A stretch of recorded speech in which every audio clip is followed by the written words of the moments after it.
What if I told you that a century ago, 80 to 90% of the foods you see in grocery stores didn't even exist? How can you be 100% sure that it's even food? If your body is truly a temple, why would you not honor it by consistently feeding it the best? When it comes to equal comparisons, do you see more advertisements for eating the stuff that tastes good, or the food that's gonna build you up and turn you into your best self? It would appear as though the powers that be never promote healthy consumption, consistency, clean eating, and moderation. That means it's up to you.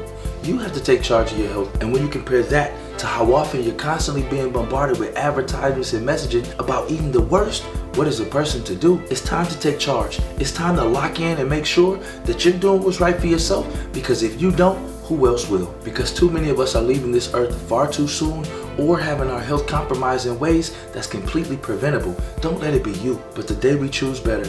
We choose health, consistency, and making sure that we honor our bodies by putting only the best inside of it. This is the infinite evolution. Too many of us are having our lives taken far too soon simply because they don't understand what's happening. What is a person to do when you can't drive down the street, open your phone, turn on TV, or even listen to the radio without receiving messages from something or someone trying to trick you into a bad decision?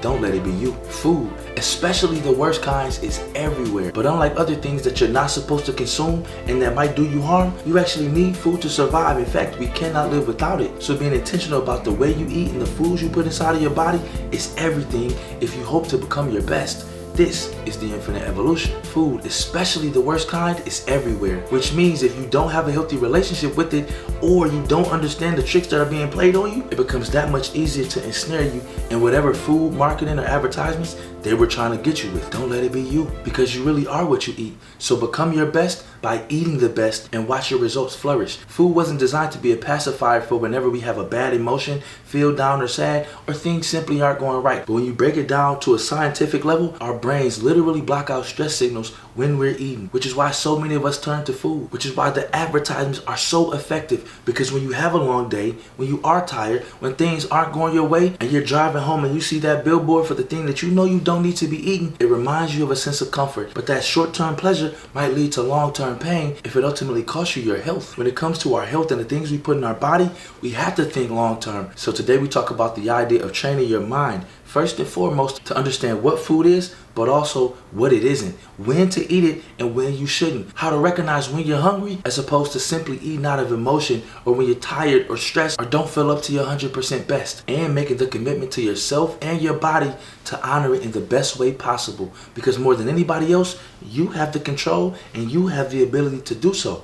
This is the infinite evolution, because your body, mental, and overall health deserve it. They're all counting on you to make the right decisions on a consistent day-to-day basis. Not one time having one good meal, but consistently over days and weeks and months, choosing to put the right things inside of your body so that you can get the outcomes you ultimately desire. But it doesn't come automatically. So you need to educate yourself with the strategies that are being used against you, as well as some tactics that you can use in order to work in your favor. Because like most things that are important, and especially in this case, your physical health, the relationship you have with food, and the way you choose to eat is up to you. And until you decide to commit, you won't see the change. You're absolutely capable of greatness, but not until you decide to go out there and get it for yourself. This is the infinite evolution. It isn't a mystery that we need food to live, but the way we think determines our actions and also our level of commitment. Having access and the ability to afford high quality healthy food is an absolute blessing.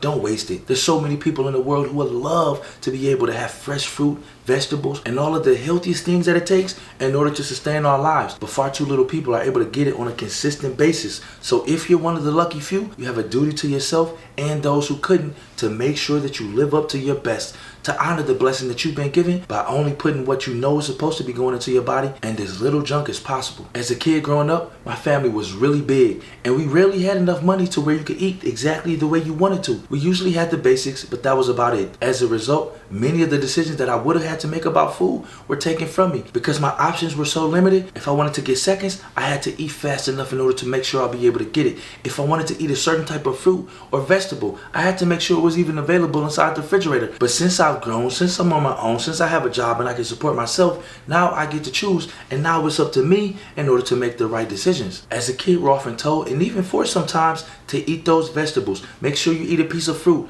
No ice cream until you eat the good stuff. But once you become an adult, the tables often turn. Once you can afford to eat whatever you want, whenever you want, and in the quantities and with the frequency in which you want, that's when discipline comes in. Because when everything is available to you right at your fingertips, and it's being pushed to you and marketed as though you can have every single thing in the world with no consequences, what do you think most people are gonna do? I'm 100% sure I'm not the only kid who grew up not being able to eat whatever they wanted. And though some of it was poverty, many of it was for good reason. You need to have limits. You need to not overconsume. You need balance. There's certain things you really shouldn't be eating at all and should only be used as treats. But once you're given the freedom to make your own decision, that's when you must be most intentional about regulating what you put into your body, because the freedom to do good or bad is right there at your fingertips. What are you deciding? Growing up as a kid, whether you're at home or school, the things that you eat may be decided for you, and in many ways it's a blessing. But once you grow up and you need to decide for yourself not only what you want to eat but what you're willing to put inside of your body, the decision becomes a lot different. I also remember as a kid watching cartoons and whatever kid shows, there will always be advertisements and commercials during my favorite shows. It could be Batman, it could be cartoons, whatever. I could always rest assured that there would be some advertisement that would get me to try to buy something. You don't even think about the things that are constantly being pushed to you that later on make you go and ask your parents, hey, can you get me that? One minute you're watching cartoons, the next minute you're being sold something. It could be a toy, a snack, candy, juice, pop, whatever. And when your mind is still growing and developing, you're that much more susceptible to the marketing. Well, if some of these companies have been advertising to you for the better part of 10, 20, 30 years, there's a really good chance that it's more deeply ingrained than you even realize, which is why you must be that much more conscious about the things that are going on, the things you allow into and out of your eyes, ears, mouth, and heart, because all of it is playing a role. Obviously, everyone's palate and budget is going to be different, but as much as possible, it is your responsibility more than anybody else to make sure that you're putting the best inside of you for the fuel you need to get you through the day, for the longevity that you'll need in order to make it beyond just a day, a week, a month, but years into the future. What about doing it at a high level? Forget about simply surviving. I need you to be thriving. Everyone doesn't age the same. So based on the habits you consistently embrace, the foods you consistently put into your body, that for sure is going to determine the quality of your life down the road. What are you setting yourself up for? It is our duty to, as much as possible, try and eat as clean as possible, as lean as possible, only putting the best inside of us and minimizing the processed, sugary, and salty junk that you know isn't going to do you any good. There is no magic bullet or one way to do it, but by and large, the things that have worked for centuries still work today. Whole, simple foods are the best. The more processed and the more refined, the worse it probably is. When it comes to the foods we consume, if you have no idea how it was made,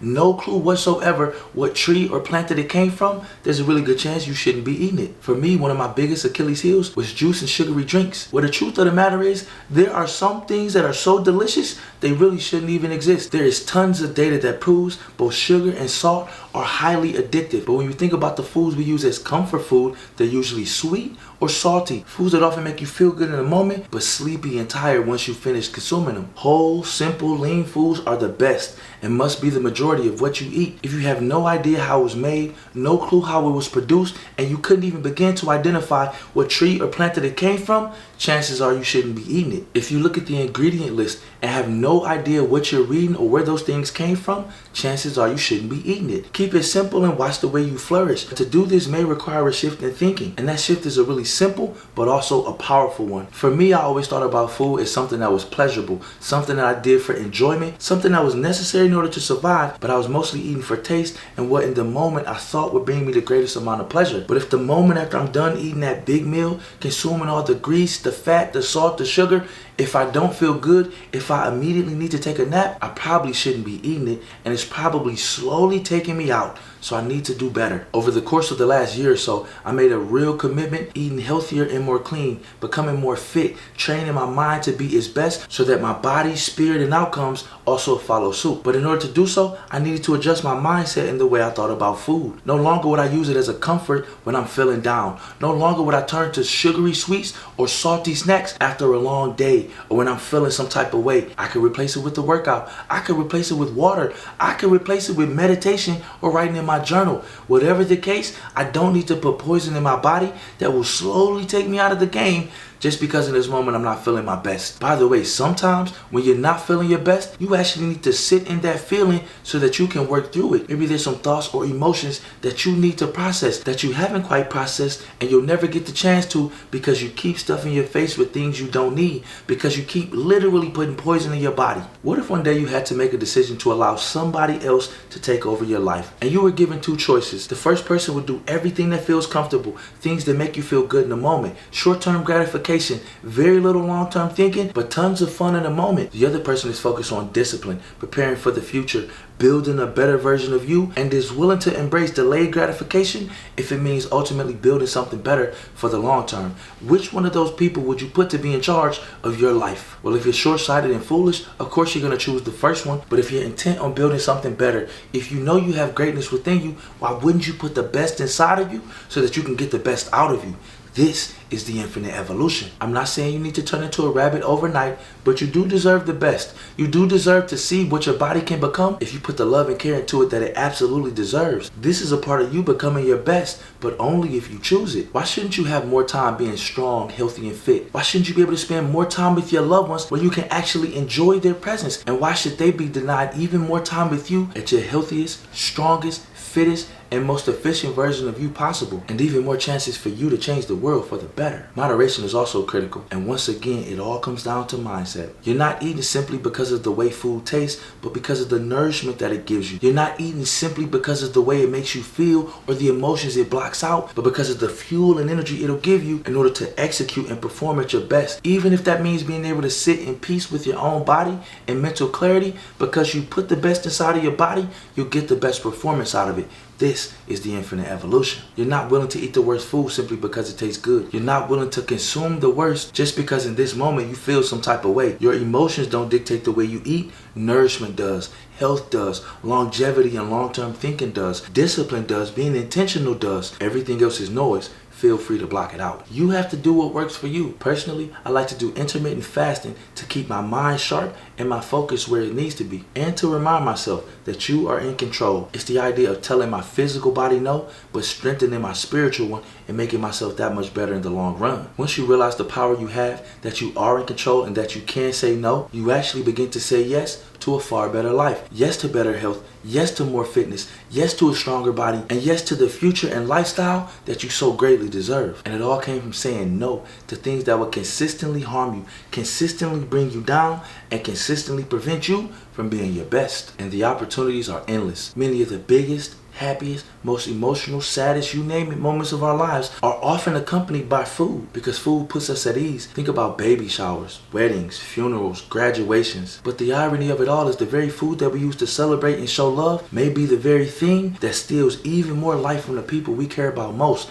This is why we must be intentional about the things we consume, about the culture we embrace, and the relationship we have with the food that we put inside of our body. When we normalize celebrating our biggest moments or mourning our most difficult ones with foods that literally steal our life, whether it's our darkest moments or our greatest celebrations, if every time we feel some major emotion, it has to be attached with food, we start to associate food with happiness. Eating is a barrier to depression, which could not be further from the truth, because moments after you eat that bad food, how do you feel? Sometimes days and weeks after you eat that food, it's still sticking to your body, which means that whatever temporary relief it might have given you couldn't be worth the long-term damage it did to you. Because as a kid I wasn't always sure that I would get seconds, I would always eat as fast as I could because I knew I would still be hungry, and I knew that I wanted to get a little bit more if it was possible. Well, if that same mindset follows me into adulthood and I'm racing to eat as quickly as possible when the only competition is me, what am I ultimately doing to myself? This is why it's important to look in the mirror and reflect on what your relationship with food is like. Maybe you grew up being restricted in some other way. If your past is impacting the way you presently eat,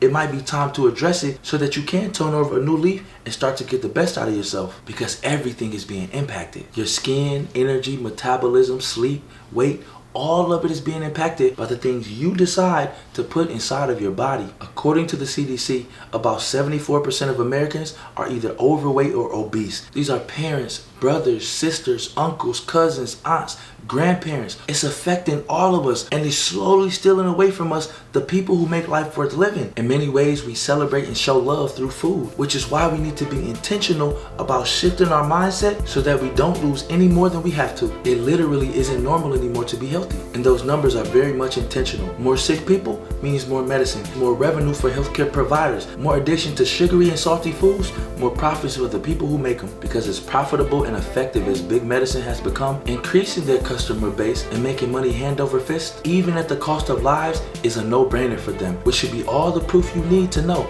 if they're not going to look out for you, if they're not going to be intentional about making sure that we are our healthiest and our best selves possible, who else is going to do it? It has to be you, it has to be me, and it has to be us, because they don't care. When the bottom line is more important than the health and well-being of the customers you're selling to, you know as a consumer, you have a problem. It might be time to reevaluate who we trust and how much we allow them to literally enter into our bodies. Taking ownership and care of your diet and nutrition is one of the most important tasks any of us will ever be faced with, while failure to do so and neglecting it will lead to some of the worst outcomes you could possibly imagine. If people and the way they feel are what make life so colorful and amazing, losing the best people in our lives, having less time with them, or lower quality of life with them is one of the worst outcomes we could ever ask for. But what are we setting ourselves up for when we literally consume poison on a daily basis? When the choice is yours, everything you consume matters. The foods and drinks you eat literally impact your mood and ability to move, how well your body is able to heal and adjust according to what you need. Being aware of how your diet impacts and fuels your day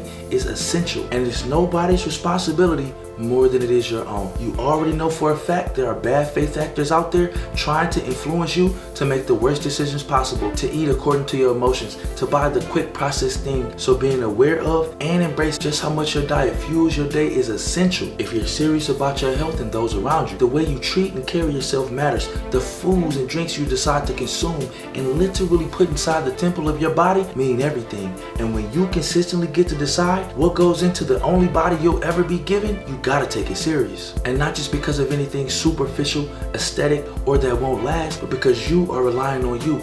Every day you choose to do better, you see yourself doing better. Every day you choose to build and be consistent by nourishing yourself with only the best and not spending your money on things that slowly strip away your life. You make it that much easier for you to produce at the highest level possible. Your body, mind, energy, results, family, outcome, all of it are waiting on you to decide right here in this moment, but also consistently over time, to choose to put the best inside of you and to embrace the mindset it'll take in order to achieve long-term sustainability and results. Everything else is noise. Block it out. This is the Infinite Evolution.